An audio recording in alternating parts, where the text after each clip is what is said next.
ও আমার একটা হৃৎপিণ্ড, সেটাই আল্লাহ নিয়ে গেছে। পরশুদিন বলছে, বাবা আমার একটা বরখা কিনে দাও। আমার স্যান্ডেলটা দেখেন 3 বছর পুরাতন ছেঁড়া, কিন্তু আমি আমার স্যান্ডেলটা পাল্টাই না, সেলাই করে নেই, কিন্তু আমার বাচ্চাদেরকে আমি কষ্ট পেতে দেই না। শুধু একবার বলছে, বাবা লেসে খাবো। আমার মেয়ের মোবাইলে আমার না হলে 500 ছবি আছে।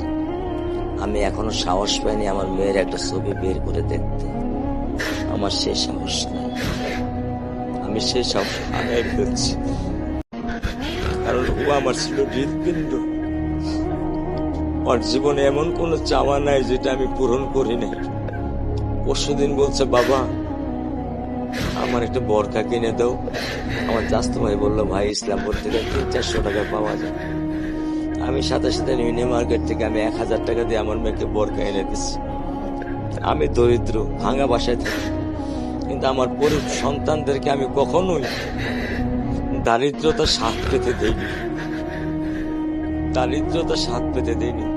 আমার বড় মেয়েকে এখন আমি সেলোনার থেকে জামা কিনে দিই। আমার স্যান্ডেলটা দেখেন 3 বছর পুরাতন ছেঁড়া, কিন্তু আমি আমার স্যান্ডেলটা পাল্টাই না, সেলাই করে নেই, কিন্তু আমার বাচ্চাদেরকে আমি কষ্ট পেতে দেই না। শুধু একবার বলছে, বাবা লেসে খাবো। আমি 1 মিনিটও দেরি করিনি, 1 মিনিটও আমি দেরি করিনি।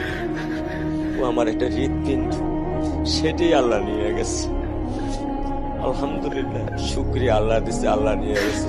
আমার কোনো কষ্ট নেই। আমি তো চাইলে পারতাম না। অনেক দম্পতি আছে যাদের সন্তান নেই, আল্লাহ দিছে, আল্লাহ নিয়ে গেছে। আলহামদুলিল্লাহ করে আল্লাহ গেছে। আমার কোনো কষ্ট নেই, আমার কোনো কষ্ট নেই।